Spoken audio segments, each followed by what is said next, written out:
Bueno, buenos días a todos. Bienvenidos al seminario que lleva por título Gestión del estrés hídrico en el viñedo, consejos y nuevas herramientas. En esta ocasión contamos con dos magníficos ponentes, Julio Prieto y Javier Tellez, que imagino que conocéis, pero bueno, por si alguien no los conociese, os hago una breve presentación y enseguida pasamos con ellos. Julio Prieto es ingeniero agrónomo y enólogo, es viticultor a título personal y además es uno de los más importantes asesores vitícolas que tenemos ahora mismo en España.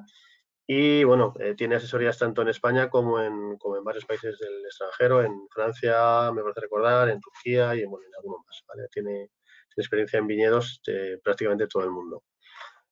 Siempre responde positivamente a nuestras invitaciones, con lo cual pues es muy de agradecer. Y nada, gracias Julio por estar hoy aquí y enseguida pasamos contigo. Después de Julio hablará también Javi Tellez. Javier Tellez es mi compañero en el Alemán y es el director de I+D de la familia de productos La Albiñe en el alemán. ¿Vale? Y bueno, en primer lugar, Julio nos dará una perspectiva global de, bueno, pues qué es el estrés hídrico, cuáles son los síntomas, cómo podemos prevenirlo o mitigarlos de alguna manera.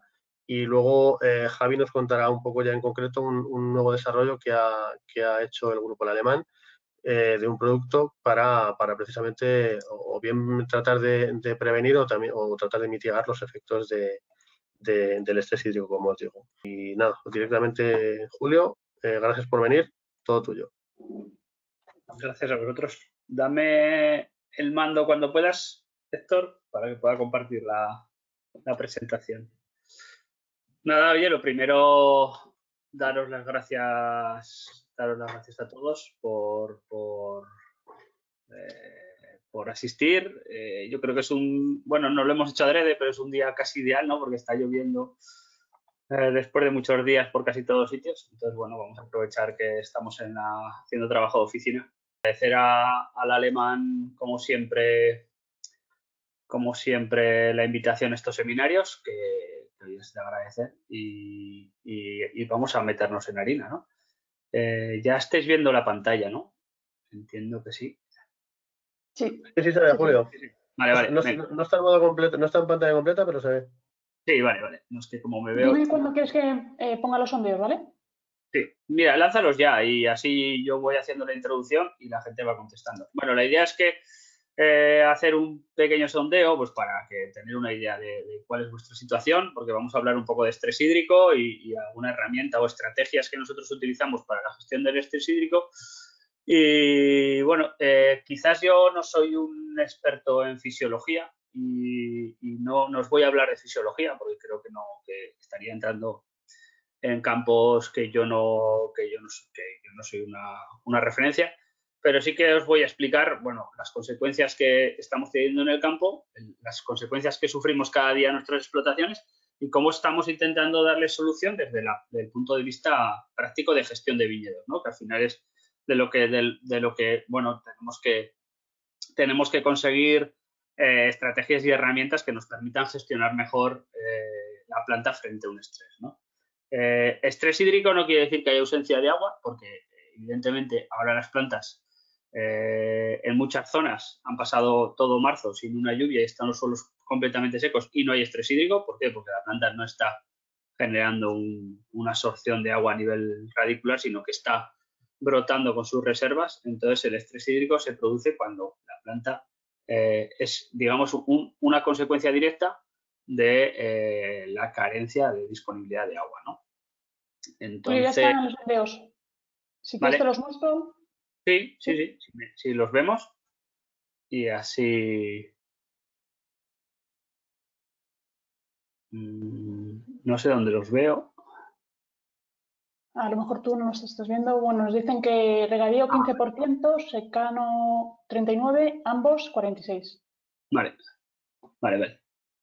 Venga, pues muy bien. Es uno, y el otro, si quieres. ¿Los ves? No, yo no. Dicen, ¿utiliza algún sistema para conocer el nivel de agua en el suelo o en la planta? No, un 77%, en suelo un 2%, en planta 0% y en suelo y planta un 20%. Vale. Bueno, pues está bien como idea de cómo está la situación, ¿no?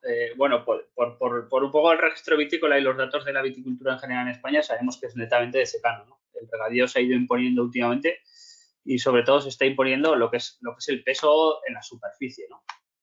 La superficie, o sea, perdón, en la producción. La producción del viñedo de regadío, pues cada vez tiene un peso más importante en lo que es el volumen de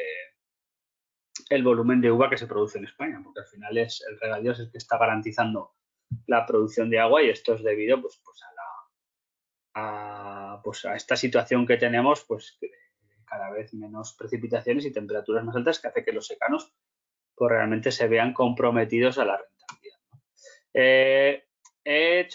He partido un poco la presentación en cuanto a métodos de detección y luego estrategias de gestión, ¿no? Pues para que podamos tener un poco una diferenciación de bloques basada sobre todo en qué tenemos que medir y cómo tenemos que gestionar aquello que medimos, ¿no? Que muchas veces tenemos dispositivos y equipos y tal y bueno, en muchas situaciones me da la sensación pues que no se les llega a dar el uso o el potencial de uso que tienen en sí mismos, ¿no? Una manera de medir pues es el potencial hídrico y potencial silemático es con las bombas de presión no sé ni pronunciarlo, es Cholander. ¿Cuál es el problema de este tipo de medición? Pues que para los estudios, para mí, tesis doctorales, estudios específicos de desarrollo, innovación y tal, son interesantes por su precisión, pero en la gestión del día a día de un viñedo es complicado, ¿no? Porque el medir muchas cepas pues se hace complicado porque es un sistema de medición pues que lleva pues sus tiempos y son sistemas pues que no se han extendido fundamentalmente en lo que es la gestión del viñedo por esto, ¿no? La termografía de infrarrojos pues puede ser una situación parecida, aunque nos pueda dar la posibilidad de sistematizar la toma de datos, ¿no? Mediante un vehículo, y la dendrometría pues es un sistema que se puede aplicar directamente sobre la planta con un mecanismo de envío de datos que nos puede llegar a un servidor y ahí pues bueno, no hay que ir a tomar datos, pero sí que es verdad que se ve un poco reducido el dato a una sola planta, ¿no? Entonces es un poco los inconvenientes que tienen los métodos directos, ¿no? Tienen precisión, pero por otro lado perdemos el peso estadístico, ¿no? Porque medimos pocos individuos. Y luego puede haber otros métodos estadísticos que también nos pueden dar una información, una situación de cómo puede estar la planta, ¿no? Un cálculo del balance hídrico del suelo es una cosa relativamente sencilla de hacer. Si nosotros tenemos un análisis de suelo y unas profundidades del uso de suelo por esas raíces, podemos estimar la cantidad de agua útil que tenemos en un suelo. Si tenemos medidas de una estación cercana de la evapotranspiración y de las lluvias, podemos ir haciendo un balance de tanto entra, tanto sale. El suelo está en esta situación, la planta es posiblemente que entre en estrés en este momento, ¿no?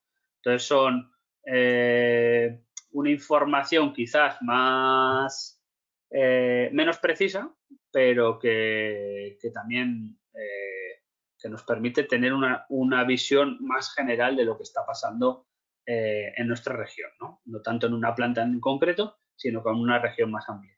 Las ondas de humedad del suelo, pues también sería otra medida de cómo se está comportando el agua en el suelo, y esto en otros cultivos está bastante extendido y con buena eficacia, sobre todo en el uso de los riegos, ¿no? Sobre todo en ser mucho más eficientes en el uso del agua de riego, que es un elemento finito y que además cada vez es más caro porque, bueno, pues porque cuesta mucho prospectar en profundidad, el coste energético de sacar el agua del suelo de los subsuelos pues es caro, las comunidades regantes donde se instalan los viñedos pues no hay especialmente muchas donde el agua sea de un coste bajo, quitando quizás las que están cerca del Pirineo, donde tienen agua de calidad y con bastante cantidad. En el resto pues andamos siempre con limitaciones en el uso del agua y sobre todo de agua de calidad. Y el tener una medida de cómo se está comportando el agua en el suelo pues nos puede ayudar a esto.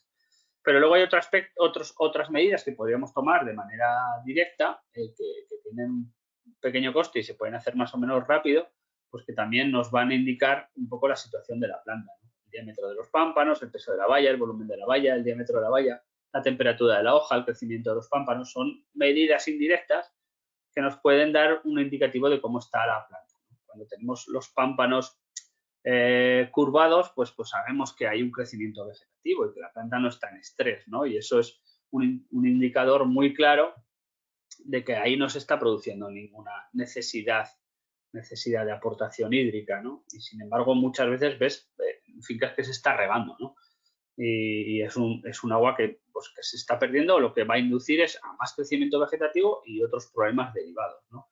Entonces, bueno, son indicativos bastante sencillos que al final con 1 metro tú puedes medir el crecimiento del pámpano semanal y ver la tasa de crecimiento y ver si la viña está en parada, se está acercando a una parada vegetativa y estamos cerca a un momento en el que queremos la parada vegetativa o estamos cerca de una parada vegetativa en un momento en el que necesitamos todavía que la planta desarrolle más crecimiento vegetativo, ¿no? El impacto que el estrés en este caso tiene sobre la planta. A ver, aquí hay una correlación entre estrés hídrico y temperatura, ¿no? Y yo creo que bueno, están asociados, entonces, pero no los podemos confundir, porque un aspecto que nos está marcando muchísimo la viticultura, sobre todo en nuestra región, en la península ibérica, que nos está marcando de manera definitoria en estas últimas 2 décadas, es el cambio climático. Y el cambio climático fundamentalmente lo que está suponiendo es un incremento de temperatura. Que este incremento de temperatura pueda estar asociada a un régimen de precipitaciones más bajos o no. Entonces, claro, el incremento de temperaturas al final va a tener unas consecuencias y la ausencia o un estado hídrico negativo en la planta va a tener otras. Lo que pasa es que se retroalimentan, ¿no? Si además de tener un estrés hídrico tenemos unas temperaturas cada vez más altas, pues hay una retroalimentación, ¿no? Hay una serie de fenómenos que se ven acumulados. Lo que pasa es que quizás no se entendería el uno sin el otro, pero hay situaciones en las que se están dando, ¿no? Se me ocurre, por ejemplo, el año pasado, donde tuvimos un régimen de precipitaciones bastante bueno y, sin embargo, fue un año temprano con las consecuencias que tiene una acumulación de temperaturas muy altas, ¿no? De ciclos muy cortos, acumulaciones muy rápidas de azúcares, etcétera, etcétera, que están asociadas a las temperaturas y no tanto al estrés hídrico. Entonces, me interesa conocer los efectos del estrés hídrico en cada uno de los momentos de desarrollo de la planta, ¿vale? Entonces, cuando estamos en desarrollo, en crecimiento, el estrés hídrico sobre todo va a afectar a un desarrollo muy bajo de la planta. Eso que nos va a provocar una relación que no va a ser óptima entre superficie foliar y la producción, ¿no? O sea, una pérdida anticipada de superficie foliar expuesta, lo que nos va a hacer también es una entrada anticipada en una parada fotosintética y con eso pues la generación de fotosimilados que luego tienen que ir a la uva va a ser menor, ¿no? Menor capacidad también de acumulación de reservas post cosecha y bajada de la fertilidad al año siguiente. Entonces, hablando de fases, hasta floración, que podríamos definirlo como un bloque, ¿qué podemos tener con un déficit de agua? Que es una situación que podemos encontrarnos ahora mismo en muchas de las zonas. Yo creo que casi todo el este peninsular nos encontramos en esta situación. Vamos a partir, bueno, ya veremos lo que pasa en abril, pero estamos en una circunstancia en la que el suelo está seco totalmente, ¿no? Que es una situación en la que no solemos encontrarnos porque los inviernos pues acumulamos agua. Entonces estamos en una situación que si abril no lo soluciona, en la que la viña va a brotar y en el suelo no hay agua. Entonces, ¿qué podemos tener? Brotaciones irregulares, crecimiento más ralentizado, falta de desarrollo, insuficiente cantidad de hojas. Y eso, en consecuencia, pues va a traer una mala maduración y falta de reservas, ¿no? Falta de reservas, ¿por qué? Porque la planta va a tirar mucho más de reservas de lo que sería necesario. La planta va a tirar de reservas hasta los 5 o 10 centímetros, hasta que tenemos las primeras hojas desplegadas. A partir de ahí va a haber diferencia de potencial y va a absorber del suelo. Si en el suelo no hay agua, entonces va a tirar aún más tiempo de reservas y va a dejar la planta debilitada, ¿no?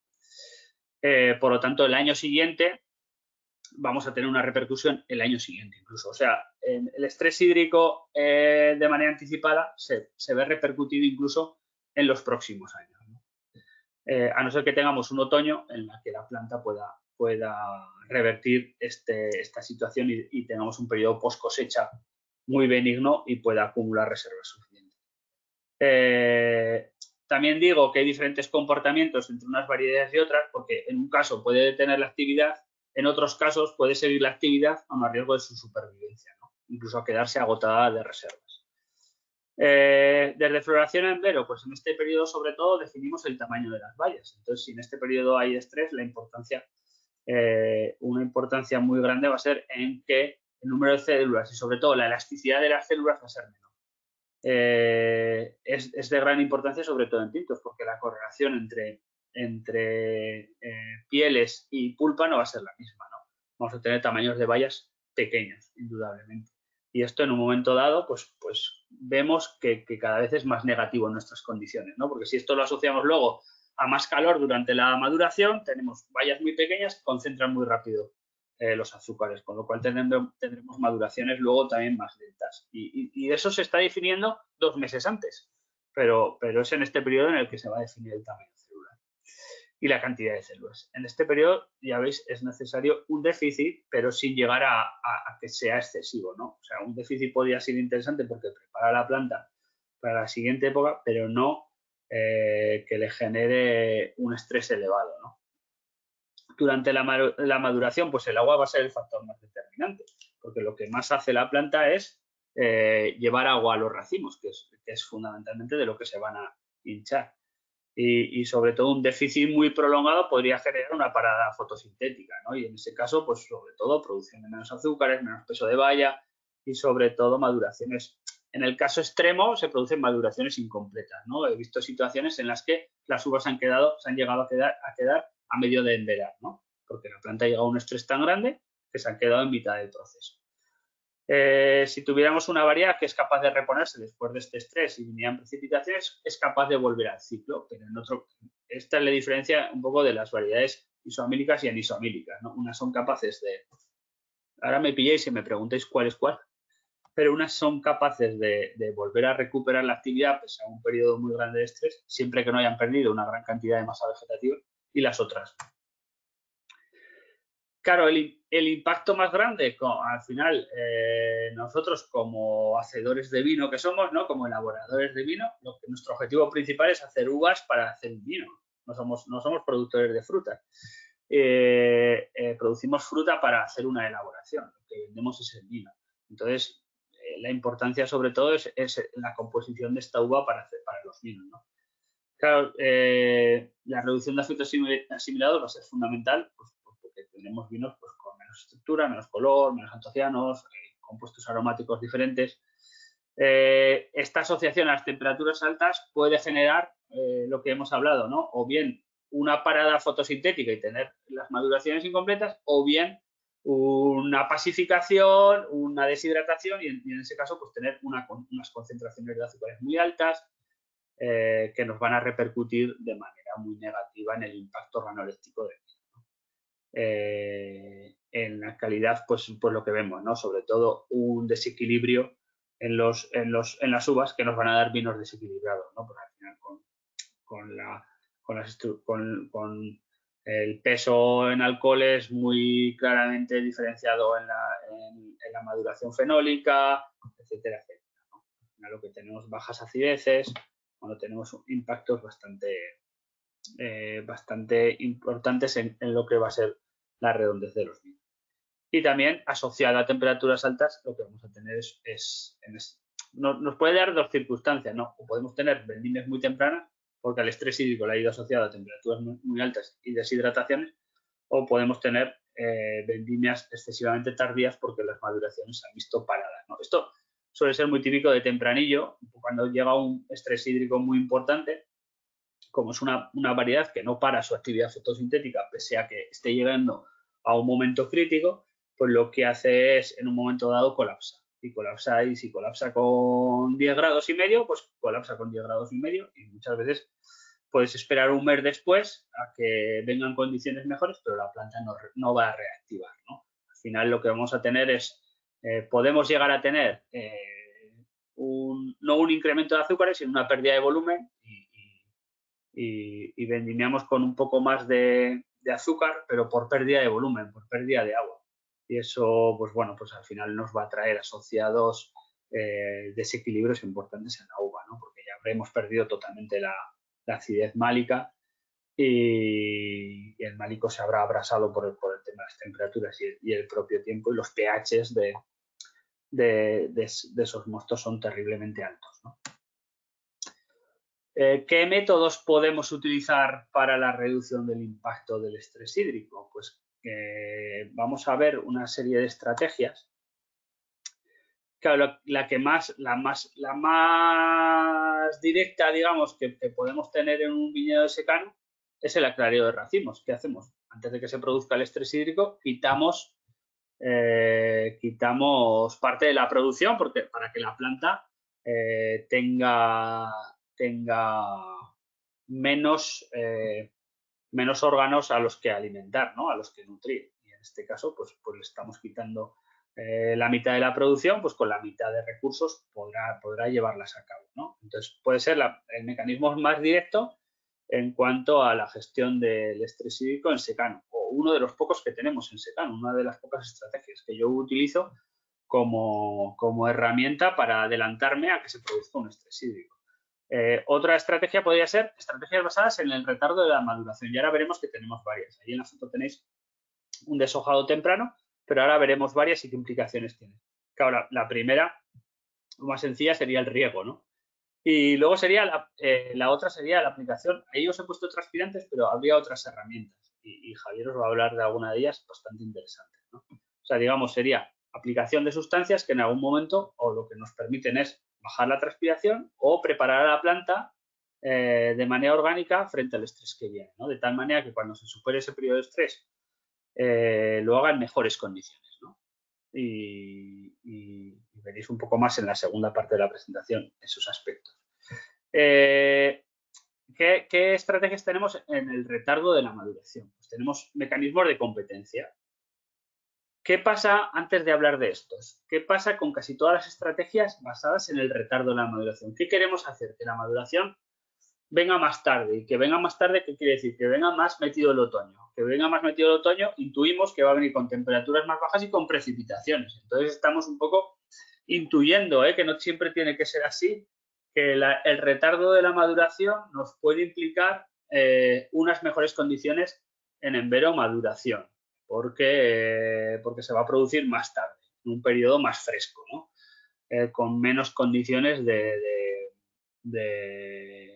necesidades hídricas por parte de la planta. Pero no siempre tiene que ser así. Si este retardo al final lo único que va a hacer es prolongar el periodo de sequía, pues vamos a incrementar más el daño, ¿no?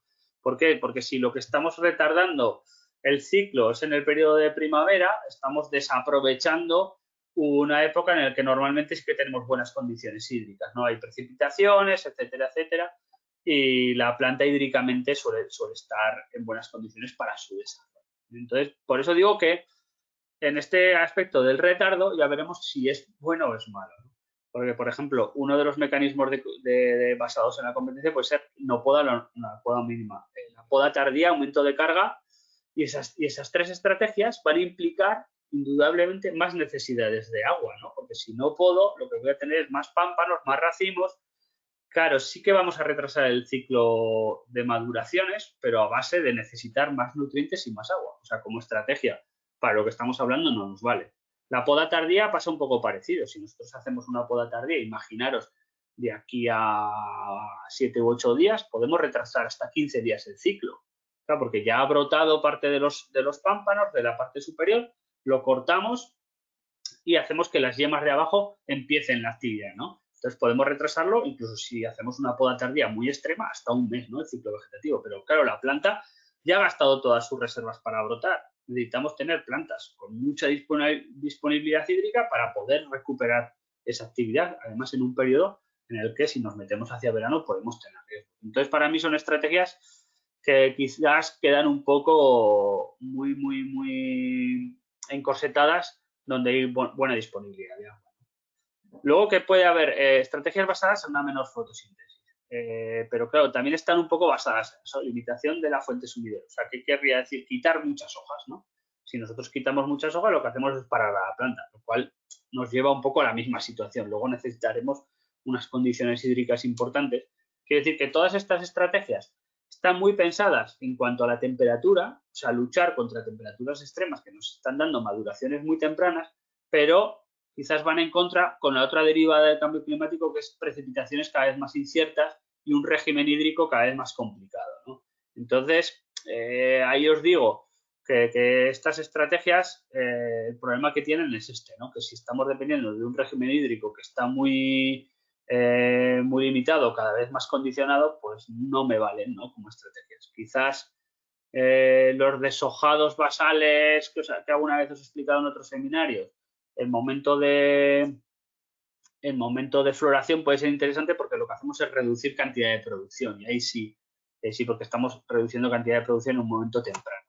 Bueno, buenos resultados han dado la aplicación de antitranspirantes porque bloqueamos la planta y la tenemos inactiva en el periodo quizás de más estrés hídrico, y las mallas de sombreamiento también son bastante interesantes. Pero claro, la gestión de las mallas de sombreamiento y tal, pues es bastante costoso, ¿no? En alguna zona, como tienen problemas de pájaros, pues lo están utilizando.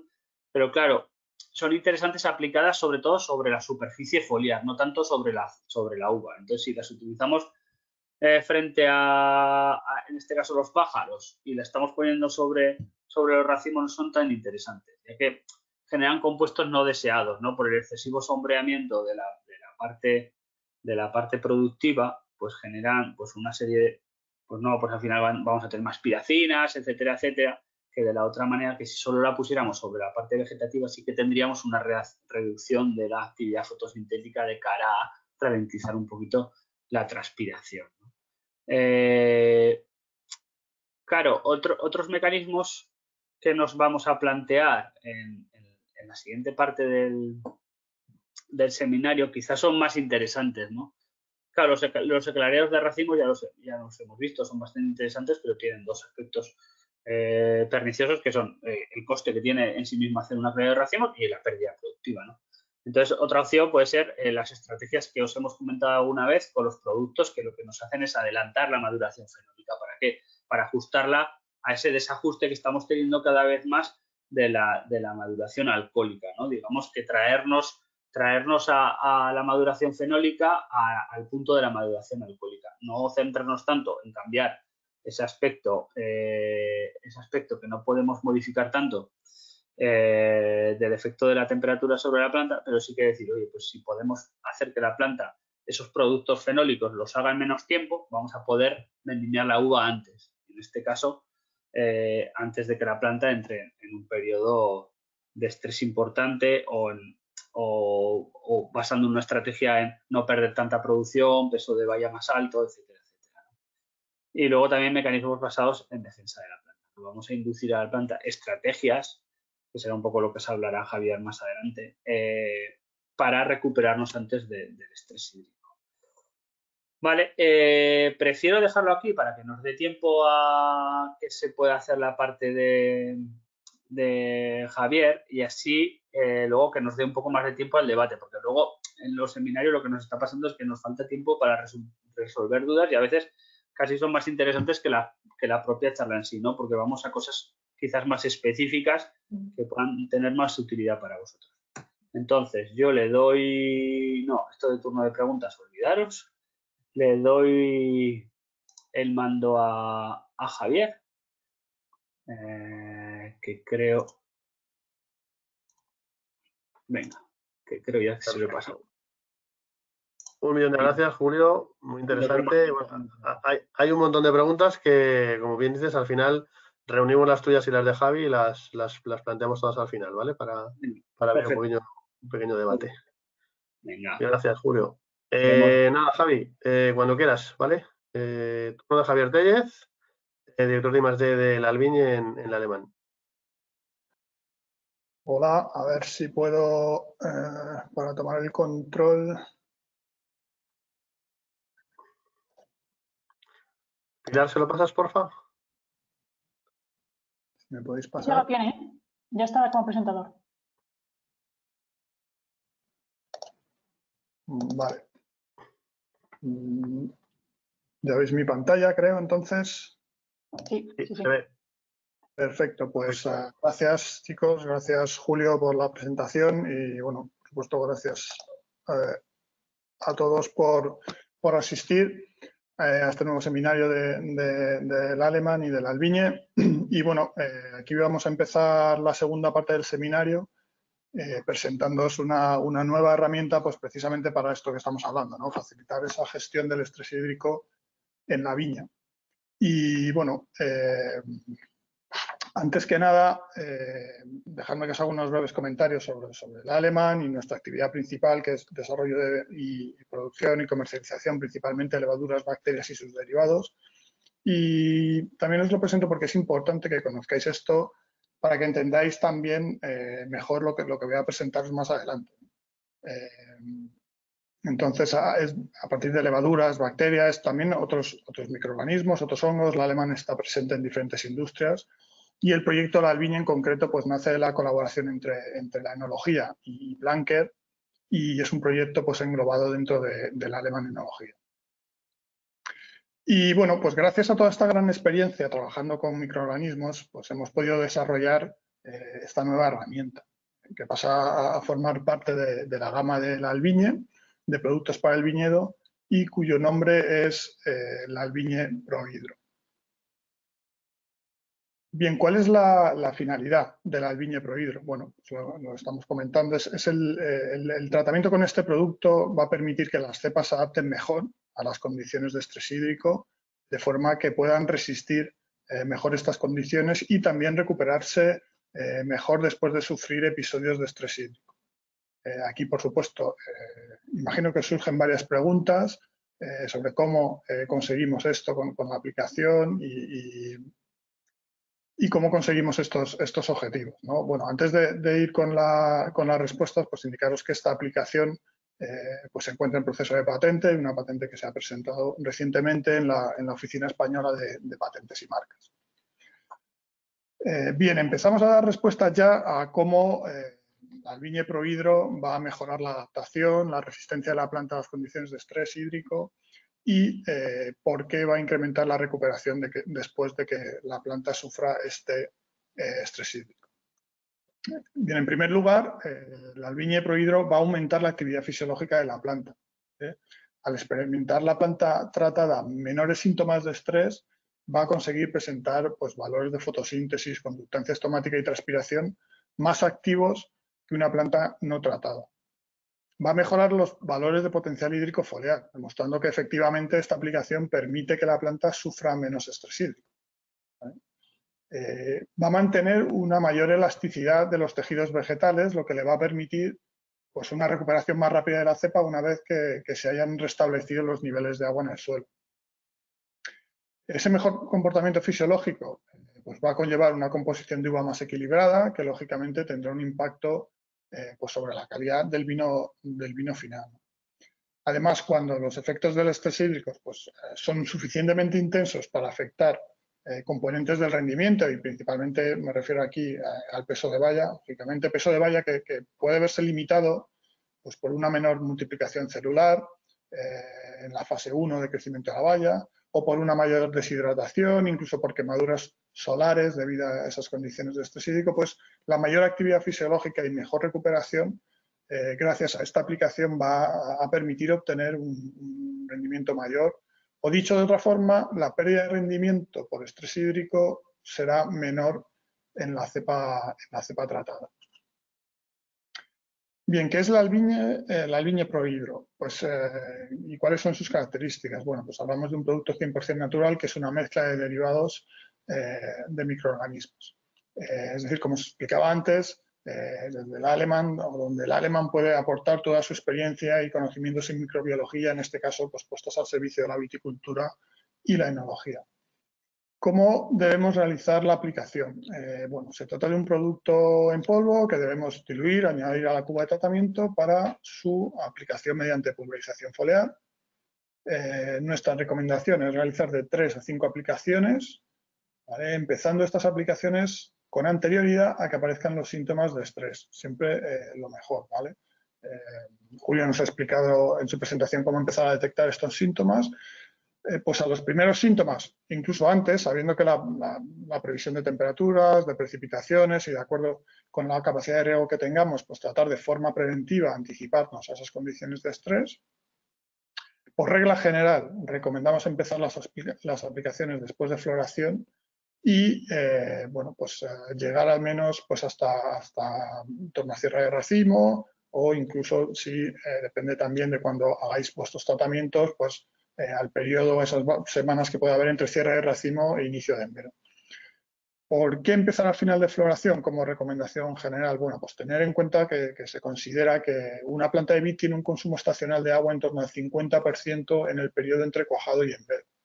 Pues por eso seguramente sea el periodo pues, más delicado en este sentido.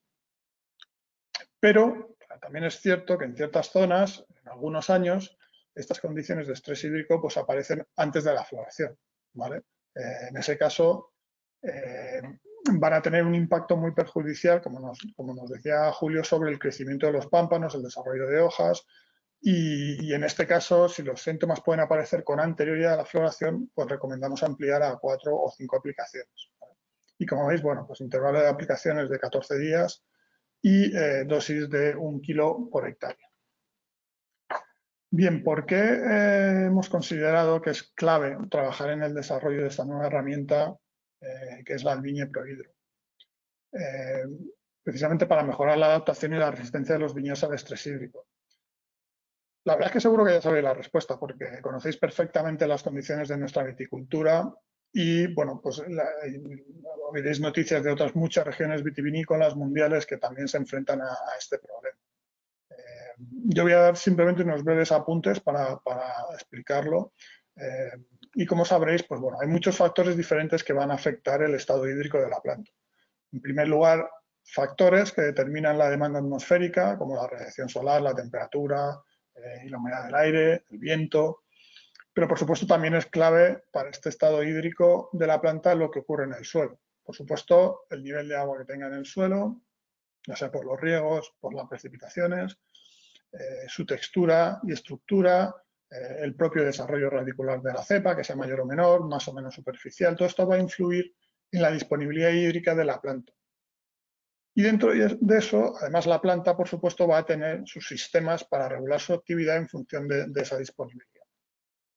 Y en esa regulación juega un papel básico la apertura de los estomas de la hoja, ¿vale? Y esta apertura estará en relación directa con el nivel de transpiración de la hoja, y a través de esta transpiración, pues la planta va a regular la temperatura de sus hojas. Es muy importante, es básico que las hojas se mantengan activas, que mantengan niveles adecuados de fotosíntesis, y para ello pues la planta necesita abrir estos sistemas que permita el intercambio gaseoso con la atmósfera, que es lo que va a mantener la actividad de las plantas y el nivel de fotosíntesis. Como hemos dicho, la vid tiene sistemas para regular su temperatura. Su actividad es una planta adaptada para funcionar en verano, pero aquí veis la diferencia en la actividad en el funcionamiento de una planta cuando dispone de agua, que es lo que vemos en el lado izquierdo, y cuando está sometida a un estrés hídrico en el lado derecho. Entonces, bien, cuando no hay estrés, la planta abre estomas y una mayor pérdida por transpiración. Tened en cuenta que se considera que el 99% del consumo del agua de la vid se pierde por transpiración. Bien. Esa apertura estomática permitirá el intercambio gaseoso, mayor actividad y una mayor transpiración que va a mantener la hoja a temperaturas más bajas. Y en el otro lado, cuando hay estrés, la planta cerrará estomas para evitar la pérdida de agua por transpiración, lo que hace que la temperatura de la hoja aumente y el intercambio gaseoso va a ser menor y su actividad se verá, por tanto, limitada.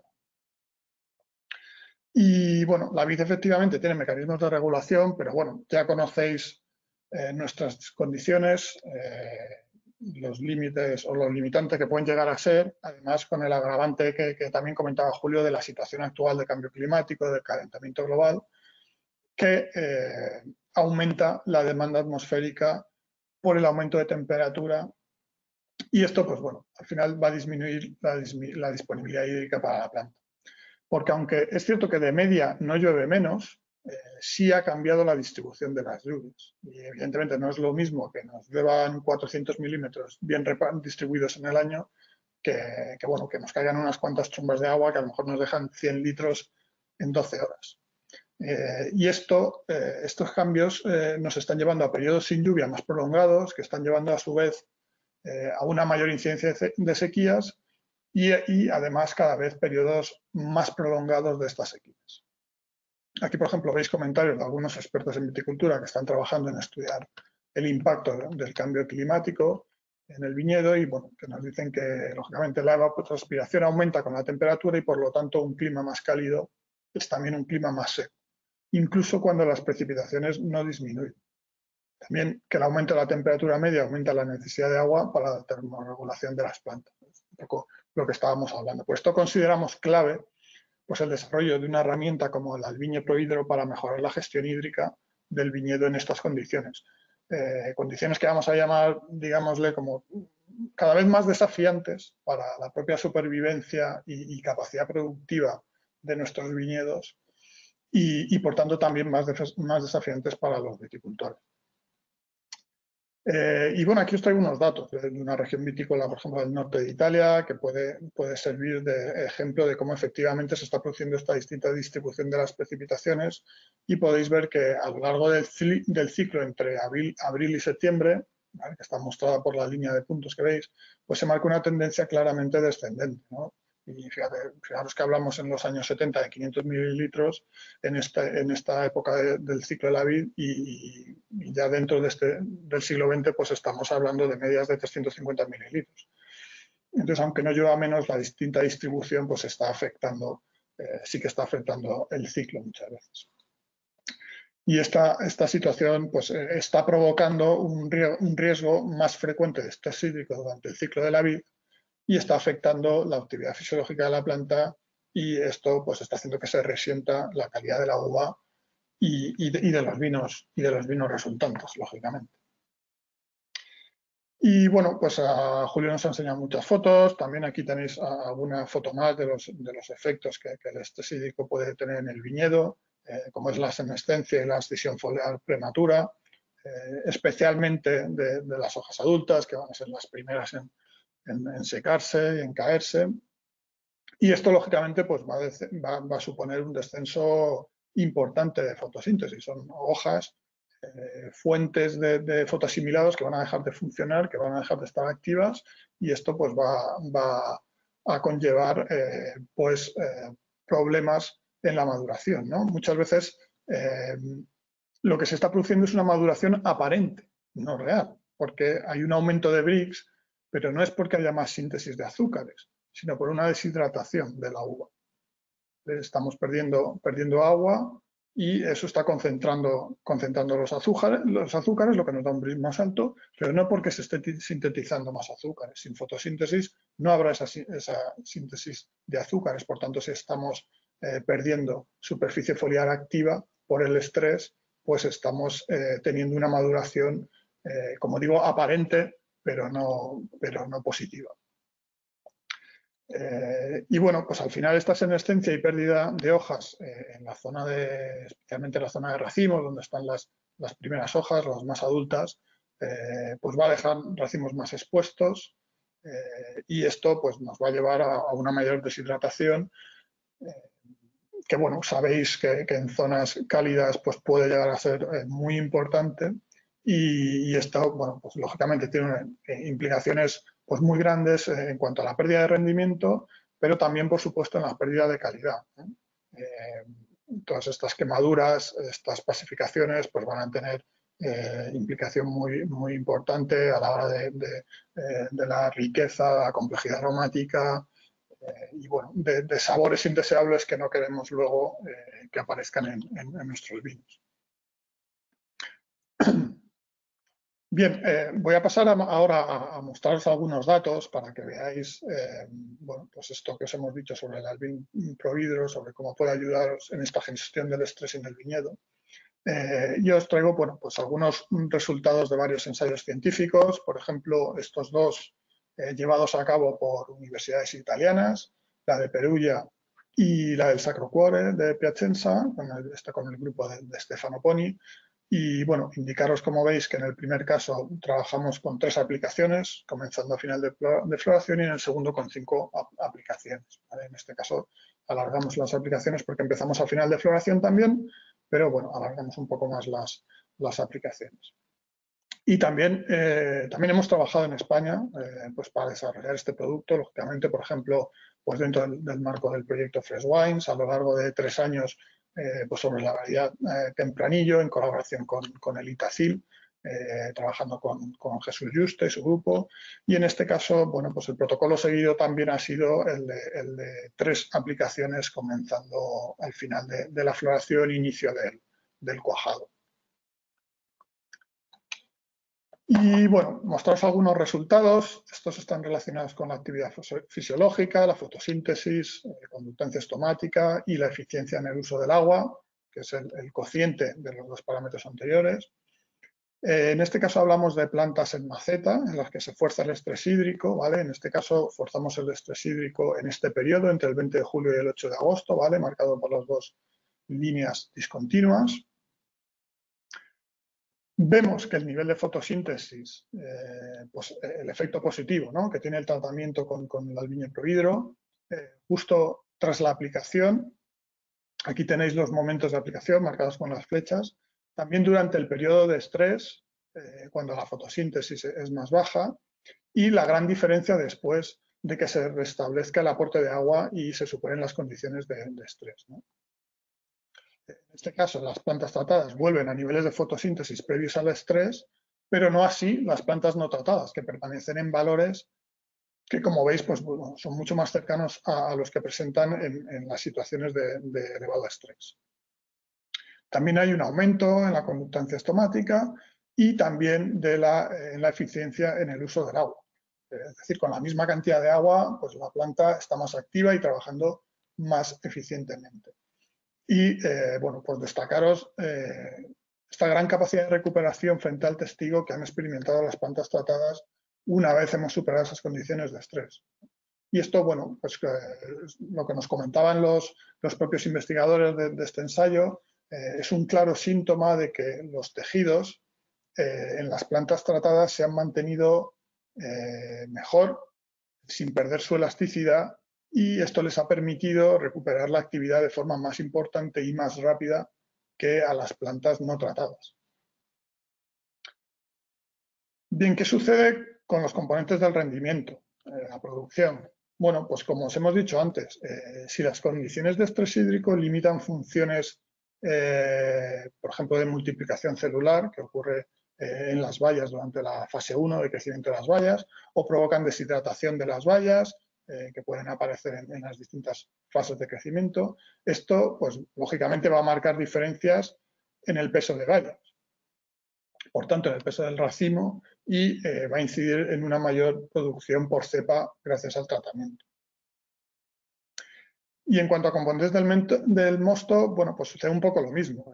La limitación de fotosíntesis, como ya hemos comentado, pues debida al estrés hídrico, de hecho el estrés puede generar ese cierre estomático, lo que va a limitar el intercambio gaseoso, lo que va a limitar el nivel de fotosíntesis, y esto pues limitará la síntesis de azúcares en la baya.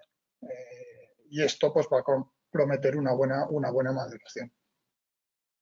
Y en este caso, bueno, pues es lo que parece haber sucedido en el caso del testigo, que muestra pues niveles de azúcares más bajos que el tratamiento. Por ejemplo, bueno, también veis que no hemos visto diferencias en este caso pues significativas ni en la acidez ni en el pH, y sí en los polifenoles totales, que son algo superiores en el tratado, como podéis ver.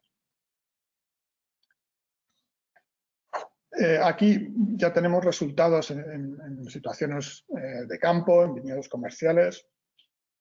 Y bueno, pues hablamos seguramente de cuál es el indicador más utilizado para determinar el nivel de estrés hídrico en la viña, pues el potencial hídrico foliar, ¿no?, metido por esas cámaras de presión que os contaba Julio. Y en este caso, pues son resultados comparativos en medida realizada al mediodía solar, y en este tipo de medidas, pues valores por debajo de menos 1,4, valores que, como veis, llegan las plantas no tratadas, se consideran condiciones de alto estrés hídrico, ¿vale? Mientras que, como veis, las plantas tratadas, incluso en las peores condiciones, los momentos de mayor estrés no llegan a superar ese umbral de menos 1,4 megapascales, evitando, pues gracias a la aplicación, pues que se alcancen estos valores extremos del potencial hídrico. Y bien, hemos hablado de la termorregulación de la planta a través de la apertura y cierre estomático y relación directa con la transpiración para regular la temperatura de las hojas. Aquí veis cómo el tratamiento al reducir el estrés hídrico permite una mayor actividad de las hojas. Esa mayor actividad conlleva una mayor transpiración que se ha traducido, pues, en este caso, y según la opinión que nos trasladaron los investigadores, pues en una temperatura de hoja, que en este caso se ha medido con cámaras térmicas, más baja. ¿Vale? Lo cual, pues bueno, pues como digo, demuestra que tenemos una actividad fisiológica más alta, la planta está abriendo estomas, está transpirando más y esto permite regular la temperatura de la hoja. Y bueno, pues esto también ha podido incidir en una temperatura de racimo pues algo más baja, lo que puede, bueno, pues también tener importancia en la síntesis y degradación de ciertos componentes del agua como los ácidos orgánicos, por ejemplo. Y cuando hemos estudiado también la incidencia y la severidad de las quemaduras por sol en los racimos, pues lo vemos a través de este índice que engloba ambos parámetros, cómo gracias al tratamiento reducimos el nivel de quemaduras por sol en los racimos. Ahí podemos hablar de varios factores que van a ser responsables de estas quemaduras y de esta deshidratación de las uvas, que son la temperatura y la humedad relativa, la exposición de los racimos, la disponibilidad de agua, lógicamente, y también el grosor del hiejo puede incidir en una mayor o menor deshidratación. Y bueno, lógicamente, habiéndose producido estas diferencias, gracias al albinprohidro, en el grado de quemaduras en los racimos, pues lógicamente hay un incremento significativo en el rendimiento gracias a la aplicación. De nuevo, pues como veis, un mayor peso de valla, en este caso muy significativo, que de nuevo nos lleva a un mayor peso de racimo y por tanto, también una mayor producción por cepo. Y bueno, no me quiero extender más, entonces, bueno, ya para concluir, recordaros que desde la Albiñe hemos desarrollado esta nueva herramienta para facilitaros la gestión del estrés hídrico en el viñedo, mejorar la adaptación y la resistencia de las cepas a estas condiciones, incrementar su recuperación una vez que se superen estas condiciones por falta de agua. Y bueno, como hemos visto, la Albiñe Prohidro consigue esto permitiendo una mayor actividad fisiológica, valores más moderados de potencial hídrico y manteniendo una mayor elasticidad en los tejidos que mejore esa recuperación de planta. Y por supuesto, pues estos beneficios finalmente pues tendrán una implicación, por supuesto, en la calidad de uva y en la calidad del vino.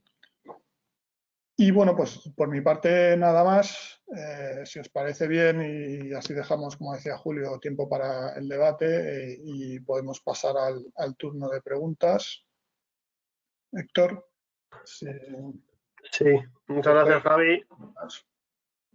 Muy interesante también tu charla. Bueno, hay una barbaridad de preguntas, no nos va a dar tiempo a ver todas en ningún caso, pero bueno, trato de sintetizaros un poco rejuntando las que ha habido similares en una, ¿vale? Y bueno, respondemos algunas para no dilatarnos mucho y sí que os anticipo a todos los que habéis participado y habéis mandado preguntas, que las que nos respondan directamente ahora, directamente por Javi y por Julio, os contestaremos por email, ¿vale? Bueno, empezamos. Hay una pregunta que está entiendo dirigida para Julio, que preguntan si se pueden utilizar imágenes de satélite para medir el estrés, el estado hídrico de un viñedo. Buena pregunta. Bueno, pues estamos en un momento como que las imágenes por satélite es un poco parece que van a valer para todo, ¿no? Pero de momento no valen para nada. con eso no quiero meterme con esta tecnología, pero sí que creo que falta un poco para eso. Que llegaremos, pero que falta un poco, ¿no? Pero por lo menos nos permite diferenciar las zonas y quizás tener un mapa global del estado de la planta. Supongo que llegaremos a un momento en el que podemos correlacionar la una con la otra, ¿no? Porque hay imágenes por satélite que nos permiten, por ejemplo, determinar la temperatura en la hoja. La temperatura de la hoja con el estado hídrico de la planta, pues ya hay alguna aproximación a determinar determinar el estado hídrico de la planta a través de temperatura. Pero para mí todavía es un poco pronto, ¿no? O sea, si no vamos a medidas directas es bastante complicado. Pero sí que por lo menos nos sirve para zonificar, que para eso nos ayuda muchísimo, ¿no? Ya lo repetimos en el anterior seminario, que lo que nos permite es zonificar que zonas del viñedo están en peores condiciones que la otra, ¿no? Tienen menos actividad fotosintética que la otra y eso nos permite actuar de manera diferenciada. Para mí es lo más importante. Ok, gracias, Julio. Otra nueva para ti. Preguntan por el periodo mínimo entre el último riego y la vendimia, digamos, buscando un resultado positivo sin que sea un gasto innecesario, ¿vale? Y hay otra pregunta relacionada con el tema que preguntan también si una vez amarillen las hojas basales, los riegos aportados tienen alguna trascendencia o no en la planta, o sea, tiene algún resultado. Mira, a ver, esto nos ha hecho mucho daño la normativa histórica que teníamos en el viñedo, ¿no? Que prohibía regar, me acuerdo, pues cuando los riegos no eran por goteo, sino que eran tradicionalmente a manta, pues se prohibían los riegos a partir de una determinada fecha. La determinación del riego no, antes uno de vendimia, o sea, no tendría que ser una cuestión, o sea, nosotros podemos regar el día de vendimia, o sea, si regamos bien, o sea, el tema es cómo regamos. ¿Vale? Que muchas veces el problema que tenemos en el viñedo es que regamos con riegos excesivamente grandes, concentración de riegos, ¿no? Y ahora un poco la tendencia general en otros cultivos donde se ha, digamos, tecnificado mucho más el riego va a la demanda, ¿no? Y si se hacen más riegos e impulso. Entonces, tú cuando riegas a impulso y trabajas con sondas de suelo, por ejemplo, y trabajas en unas condiciones de sondas, lo que hace es trabajar en el que en ningún caso riegues por encima de que tengas percolación profunda, o sea, que pierdas ese riego, y tampoco riegas más allá de subir demasiado la humedad en la sonda más alta, ¿no? Entonces siempre mantienes unas condiciones hídricas del suelo ideales para que la planta no tenga estrés, ¿vale? Y eso sería un poco lo que tenemos que jugar, y no tanto la discusión de si riego el día antes, tantos días antes, porque dependerá de cuánto riegue. Claro, si riego 20 litros por cepa 2 días antes de vendimia, lo que va a haber, imaginaros que ha pasado la planta un periodo de estrés importante, lo que va a hacer la planta es absorber muchísima agua en un momento muy puntual. Va a ser la reacción normal, ¿no? Si nosotros venimos del desierto y nos encontramos con uno así, seguramente nos pongamos malos de tanto beber agua. Pues es una situación parecida. Entonces tenemos que aprender a gestionar un poco mejor el riego. Y la otra es, si yo tengo riegos y llego a tener amarillamiento de hoja, es que estoy gestionando mal los riegos. O sea, porque estoy entrando en un estrés que hace que la planta haya entrado en periodos de agotamiento y esté tirando las hojas más viejas, esté incrementando la senescencia de las hojas. O sea, esas hojas ya no son productivas. ¿Tiene solución? Sí, depende de la variedad. Claro, si tengo variedades isoamílicas o anisoamílicas. No, en una garnacha tiene más fácil solución porque la hoja que se queda, si le volvemos a aportar agua, va a ser más activa, pero en un tempranillo, pues igual ya no somos capaces de revertir una situación ideal, ¿no?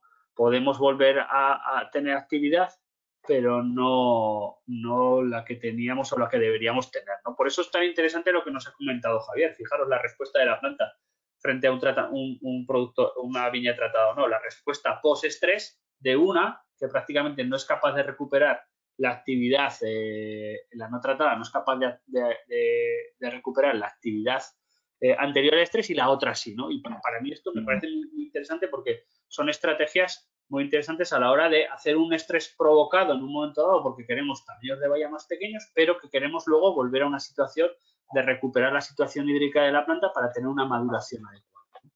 Y en el secano ni te cuento, que no tenemos esta herramienta de poder decidir cuándo y cuánto regamos. Gracias, Julio. Hoy hay un par de, bueno, hay varias, pero te he resumido un par de ellas en el tema de aclareo de racimos como lucha contra el estrés. Hablan de, hay una pregunta que dicen que si las plantas prácticamente no transpiran por las vallas, ¿por qué el aclareo es una buena solución para Porque le quitamos, la respuesta es sencilla, le quitamos órganos sumideros, que el principal órgano sumidero de la planta es el racimo. Y nosotros lo utilizamos, mira, nosotros en secano utilizamos el aclareo de racimo como mecanismo más importante para regular el estrés y sobre todo el momento. Cuando viene un año normal y lo que queremos es influir solamente en la calidad, hacemos aclareos de racimos tardíos. Pero si vemos que un año viene seco y que la planta porque hacemos el balance hídrico del suelo y vemos que enseguida, con las previsiones meteorológicas que hay, vamos a entrar en periodo de déficit en los próximos días, lo que hacemos es anticipar el aclareo de racimo y podemos hacer aclareo de racimos prácticamente desde cuajado. Lo que hacemos de esta manera es tener menos órganos sumideros, que la planta va a tener que llenar de agua. Entender que el 90 y tantos % de la uva es agua. Entonces la planta no transpira por ahí, pero lo tiene que llenar de agua. Y si nosotros tenemos muchos órganos sumideros, pues necesitaremos mucha más disponibilidad de agua, ¿no? Respecto al aclareo de racimos, también preguntan si los racimos a eliminar son aleatorios o tienen alguna relación con respecto a la ubicación dentro de la planta. Mira, pues lo utilizamos, ya que hacemos este sistema de aclareo de racimos, lo asociamos a buscar más calidad.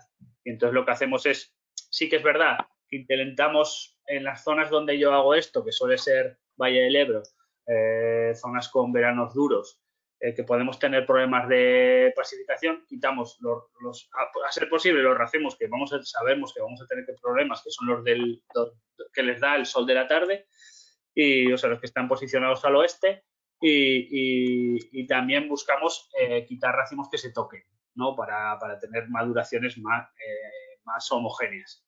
Y entonces es un poco la estrategia que utilizamos en cuanto a aclareo. Pero bueno, también os digo que depende mucho de la calidad de mano de obra que tengas, los recursos económicos que tengas asignados para esta labor y el tiempo que tengas, ¿no? Porque si no se te puede eternizar y la repercusión sobre la planta ya no ser la que estás buscando. Y también por completar un poco en eso, lo que comentas, ¿no? De evitar o de eliminar racimos que se estén tocando, ¿no? Para hacer el sistema mucho más poroso, porque hemos hablado que uno de los factores que condicionan esa demanda atmosférica pues viene marcado por el viento, y el hecho de que el sistema sea más poroso y que el viento pueda penetrar en lo que es entre las hojas, la zona de racimos, eso va a influir mucho en bajar la temperatura de las hojas, y eso va a hacer que haya menos senescencia, que las hojas permanezcan más activas, que estén trabajando más, y entonces va a favorecer en todos los sentidos, ¿no? Y porque luego la pregunta que había referida al amarillamiento de las hojas, también hay que procurar tenerlas activas lo más posible, porque pensar que aunque luego pase la vendimia, mientras la planta esté verde, o sea, mientras las hojas estén verdes, van a seguir generando fotoasimilados que se van a acumular en los órganos permanentes de la planta, y eso nos va a servir para las reservas del año que viene. Y pensar que hasta floración la planta está tirando principalmente de reservas. Entonces, es importante. Podemos decir que entre el 25 y el 30% de la actividad fotosintética de la viña se produce después de cosecha y no le damos la más mínima trascendencia. Y es súper importante en el ciclo del año siguiente, pero vital para el año siguiente. Exacto. Okay. Y si hablamos encima de esas condiciones de a lo mejor que nos venga un invierno que no llueva mucho, un inicio de primavera igual, pues las reservas van a ser fundamentales. Ok, gracias chicos. Vamos con dos más rápidas y lo dejamos porque estamos ya pasados de tiempo. Preguntaban también, Javi, si el Prohidro, el producto que has presentado, es bueno también para aplicar antes o después de una helada de brotación. Bueno, estamos trabajando en otros desarrollos más específicos para esas cosas. Este desarrollo está más enfocado a un tema específico de estrés hídrico, por el propio funcionamiento del producto, por la respuesta que causa en la planta. Bueno, hemos visto una respuesta de la planta y no va a ser, va a estimular la planta, con lo cual va a ser positivo, pero bueno, como digo, no es el producto indicado para eso. Estamos trabajando ahora mismo en desarrollos más específicos para esas situaciones más puntuales, ¿no? Ok. Y ya os traslado la última, que si no nos vamos de tiempo. Preguntaba una persona, Javi, que o sea, él entendía de tu presentación que el resultado de la aplicación del producto lo que hace es mantener los estomas abiertos más tiempo para favorecer el intercambio gaseoso y por tanto la fotosíntesis. Y le pareció un contrasentido en relación a si hay estomas más tiempo abiertos y hay menos humedad disponible. No entendía bien, se le pareció un poco un No, contrasentido. pero no es, claro, porque lo que hace la aplicación no es que la planta abra los estomas. La planta se regula por sí mismo, ¿vale? Esa apertura estomática es regulada por la planta. Entonces, cuando la planta tiene un estrés más elevado, los cierra. Con la aplicación, lo que nosotros estamos consiguiendo es que la planta sufra menos esos síntomas de estrés y por lo cual pues sigue más activa, sigue trabajando más y eso lo hace con una mayor apertura de estómago. ¿Por qué? Porque tiene menos síntomas de estrés. Pero o sea, que abra más estomas es una consecuencia de que la planta se encuentra en mejor estado hídrico, pero no es que el producto abra los estomas. Es una respuesta de la planta porque el estado hídrico de la planta es más positivo. Mejora y por tanto. Y entonces, claro, entonces la planta sí que mantiene esa actividad y esa actividad la mantiene pues abriendo estomas para que haya ese intercambio gaseoso. Y en el momento en que, si las condiciones sean más difíciles o de más estrés, claro que los cerrará. Es la propia regulación de la planta. Sí que es verdad, es un poquito complicado de explicar, porque a veces los mecanismos de regulación no los conocemos al 100% ni nosotros, pero sí que hemos observado que ciertas aplicaciones en la planta, como puede ser este tipo de productos, generan que haya compuestos dentro de la planta que se segregan en mayor cantidad y esto hace que con el mismo régimen hídrico en el balance hídrico de la planta, una frente a otra, una tratada a otra no, pues hace que una gestione mejor esos recursos hídricos. Seguramente el incremento de ciertas sustancias dentro de la hoja hace que ante las mismas circunstancias pueda tener más tiempo los estomas abiertos, pero que esto no haga claro, yo entiendo la pregunta, dices, están los estomas más tiempo abiertos, totalmente. Va a gastar más agua y entonces pues se va a tener un estrés. No, porque estos compuestos hacen que la regulación hídrica de la hoja, pese a tener los estomas abiertos y estar activa, hace que no pierda tanta agua o el aprovechamiento del agua sea mejor, ¿no? Esto, claro. Compuestos sí, Javier manejará mejor, pero la pregunta es perfecta porque, y de hecho, yo quería, o sea, lo que intentaba era precisamente explicar esto, que no se entendiera por el otro lado, porque si estamos hablando de que la planta transpira más, pues tiene más pérdida de agua, y eso es verdad, es así. Entonces, lo que trataba de explicar es precisamente que como la planta tiene un mejor estado hídrico, es capaz de trabajar más tiempo y ese trabajo pues lo hace abriendo estomas y esa abertura de estomas permite la entrada del CO2, la mayor fotosíntesis y esto por supuesto tiene un beneficio para la planta, pero no que la aplicación abra los estomas. Esto es lo que quería quizás es más clara para explicar el funcionamiento. La planta se regula y la apertura de los estomas no es o 0 o 100, no es o blanco o negro, pues hay una regulación, o sea, una apertura que puede ser parcial y lógicamente eso es lo que va regulando la planta para mantener su estado hídrico. Y Y bueno, como dices, hay variedades que pueden actuar de una forma un poco diferente. Hay algunas que son más reactivas, otras que menos, pero digamos, la planta está funcionando más porque el estado hídrico es mejor, ¿vale? No, Ok. es porque la planta... Aquí yo creo que hay dos mecanismos, por acabar, que es un poco que serían un poco contrapuestos intentando buscar el mismo efecto. Por un lado serían los filtros, ¿no? La malla, o sea, el reducir la actividad fotosintética para que la planta, o sea, el cubrir la planta con algo para que la planta reduzca su actividad, pero digamos que estamos derivando el ciclo hacia más tarde. Eso no quiere decir que vayamos a tener mejores condiciones, porque ya lo hemos visto algún año, ¿no? Que decimos, oye, queremos pasar agosto, pero es que luego septiembre es peor, ¿no? Porque sigue sin llover y tal, y lo único que hacemos es, a veces, sí que influimos en el ciclo de maduración, pero puede que no estemos ayudando a la parte del ciclo hídrico. Y en este caso, productos como el que nos han presentado o otro tipo de productos basados más en aspectos nutricionales, en aminoácidos, etcétera, etcétera, lo que hacemos es preparar a la planta mejor para una situación de estrés, ¿no? Y esta es la diferencia, yo creo que fundamental, y en la que se basa al final este tipo de estrategias.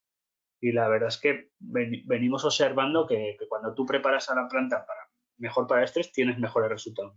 Mayor tamaño de valla, mayor periodo de actividad fotosintética activa, y esto se traduce pues en esto, ¿no? Pues producciones un poquito mayores, menos pérdidas de pasificaciones, etcétera, etcétera, que es un poco lo que estamos buscando frente a estas situaciones, ¿no? Herramientas que nos permitan luchar contra estas situaciones cada vez más cambiantes. Lamento tener que cortaros, chicos, pero nos hemos pasado mucho de tiempo, justo en el momento que estaba el debate más entretenido y más interesante. Bueno, hay un montón de preguntas, pero decenas de preguntas que han suscitado el interés de todo el mundo, que como os digo a los participantes, os responderemos por email, ¿vale? Bien Julio y bien Javier os responderán. Y nada, simplemente agradeceros a los dos, Javier, Julio, la presencia, ha sido muy interesante. Y nada, esperamos veros pronto por aquí de nuevo. Gracias a todos por asistir. Lo dejamos aquí. Como os digo, responderemos por email las preguntas no respondidas y nos vemos en el siguiente webinar. Muchas gracias. Gracias a todos.